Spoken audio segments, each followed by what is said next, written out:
Alright, ladies and gentlemen, I'm here on the show, and I'm here to talk about some NBA news. So we're going to get right into it here. I wanted to get an NBA news video out before the play-in tournament tonight. I'm going to recap both games, Lakers, Pelicans, and Kings, Warriors. Go Warriors. Trying to find all the news here. Okay, hold on. So Dante DiVincenzo, or DiVincenzo, I beg your pardon, has the family. Who only missed a single game this year. He only missed a single game. But he's not eligible for the Most Improved Player Award because he fell just 9 seconds short of required playing time.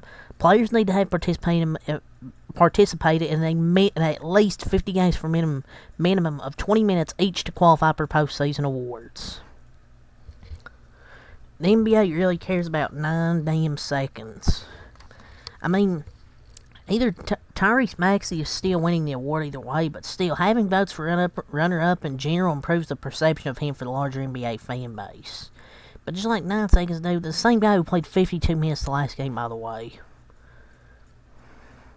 I didn't know there was a minutes mark needed to be hit, I'm not gonna lie. But yeah, just 9 seconds short. Don't you just hate when you're 9 seconds short? So Austin Rivers, son of Doc Rivers, yes, says Team USA should give the final roster spot to Cooper Flagg, Duke commit. Grab Cooper Flagg, hell, make him the 12th guy.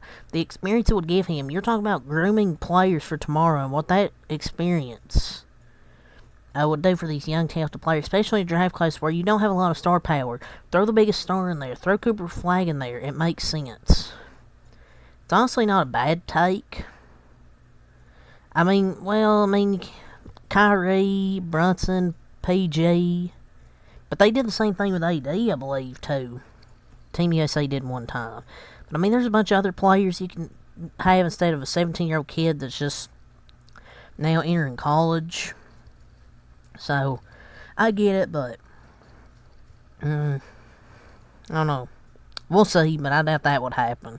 So, Steve Kerr talks about the difference between the 1 seed and the 10 seed. He basically says, there's little difference between the 1 seed and the 10 seed. And quote, the way the league is right now, there's so little difference between the 1 seed and the 10 seed. If we can find our way in, I think we have a chance.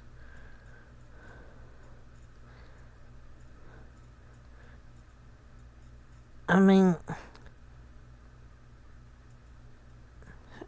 like, say the Warriors and Thunder, like, they had 2 close games that were decided in overtime, and one was a blowout, the third one. But the first 2 games were blowouts. And I don't know if the Thunder want to see us in a 7-game series with Steph Curry.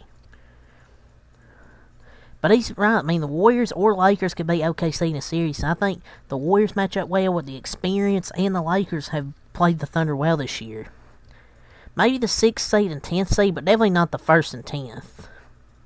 Like, maybe 6 through 10 is like, there's a little difference, but I don't know. So, Zach Lowe talked about the Cavs Orlando series, and he's talked about how the Cavs, it's a must-win series versus Orlando. You lose this series, and he's like, there's going to be changes in the organization. And quote, eyes emoji. And quote from Zach Lowe. Yeah, it's a must-win. I'm going to go out on a limb here and say every series is a must-win for every team in the playoffs. Like, it's a must-win. Well, no shit there, Zach Lowe. But obviously there's going to be changes if they lose. But I feel like if they lose, Donovan Mitchell's gone. I don't know. I just have that feeling that if they lose, Donovan Mitchell's gone.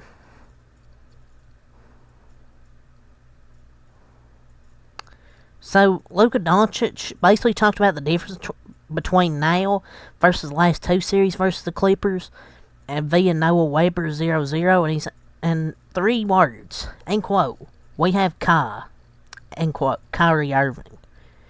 I mean, Luka finally got his co-star, basically. I know the Clippers have, Kawhi, Harden, Paul George, but Kawhi's injury prone. There's a chance he maybe can miss some games in this series, possibly.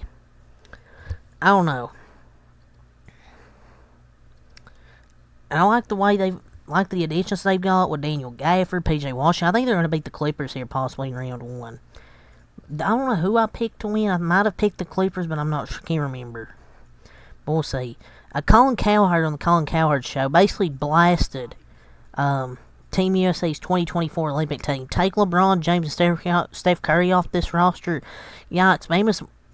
Woods in his career averaged over 20 a game.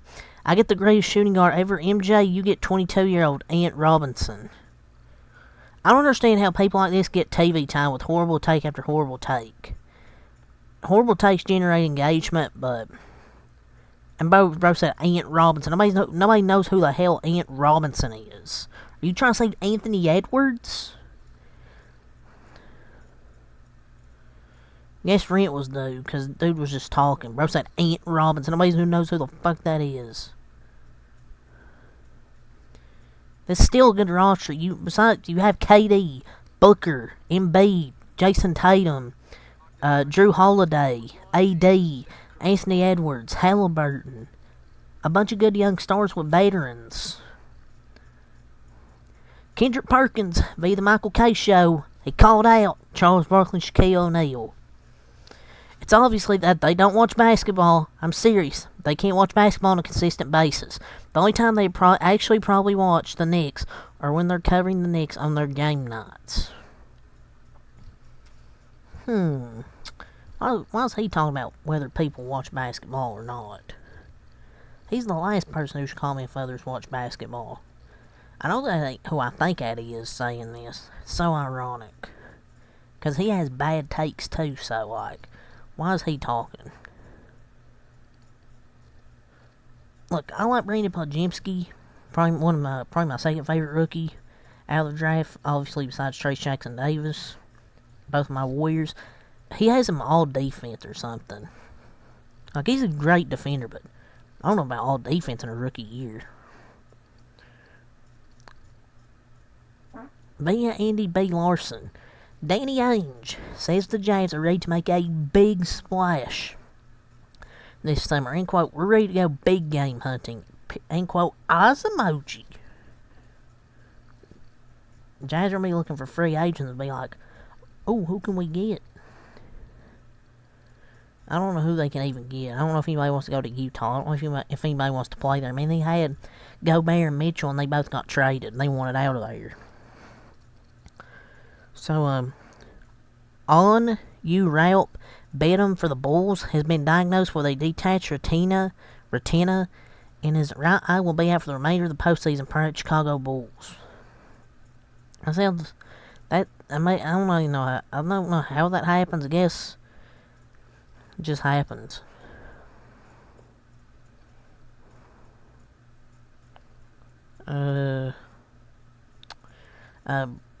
Today, Blake Griffin officially announced his retirement. So happy retirement for him.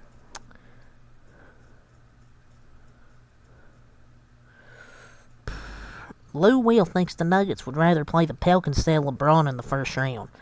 What team would want to play against the best basketball player in the world, no matter what phase of LeBron career that he's in? You don't want to match up with the best basketball player in the world. Oh, the best basketball player in the world? I think that's Mr. Nikola Jokic there, Lou Williams. I don't think LeBron's the best basketball player in the world. Do you mean Jokic the best player in the world? The Nuggets couldn't care less who they play. This isn't like 2016 LeBron. He isn't the best player in the league anymore.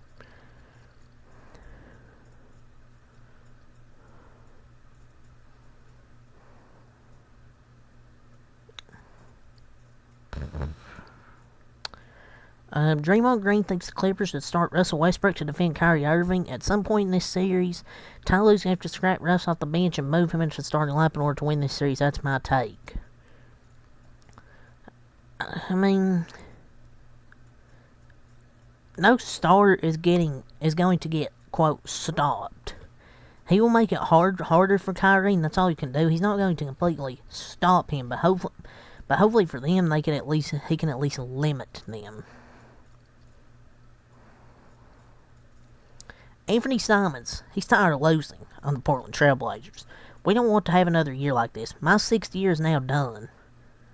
It's done now. Going to year 7, I want to have the opportunity to win. He basically said, oh, I'm tired of being a loser. He's not going to be winning at Portland, so I want to leave.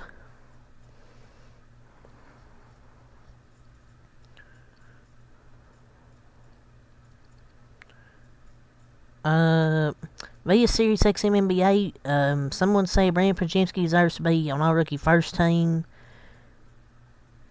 I mean, he's drawn a lot of charges this year. Like, he's top 10 among rookies in points, rebounds, assists, steals, 3-point percentage, plus minus. 17 games with 15, 5, and 5. Draws a lot of charges. I mean, he's one of the best plus minuses out there. And he draws a lot of charges because he's smart getting in there to draw the charges. I mean, he can... If he isn't All-Rookie First Team, he'll probably be second team.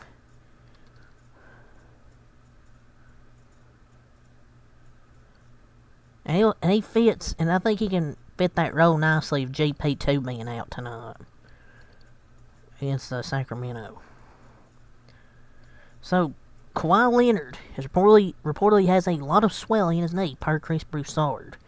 I was in contact with someone, and they know, and they said they're concerned. Chris Broussard, take this with a grain of salt. Take it with a grain of salt. He always gets stuff wrong. Chris Broussard, I wouldn't say is trustworthy. Because Woj literally said... I don't know what Woj said a few days ago.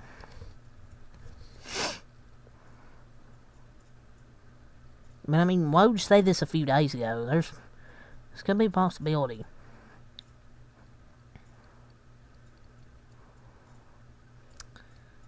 So, John Moran on the Memphis Grizzlies, I think we can win a championship next season. Honestly, God willing, if everyone stays healthy. I mean, their supporting cast is good, and they've had some good players show up this season with G.G. Jackson. That's all I really have to say for the NBA. So, NBA news until next time, peace. And I'll still have 2 more NBA videos tonight with the 2 playing recaps.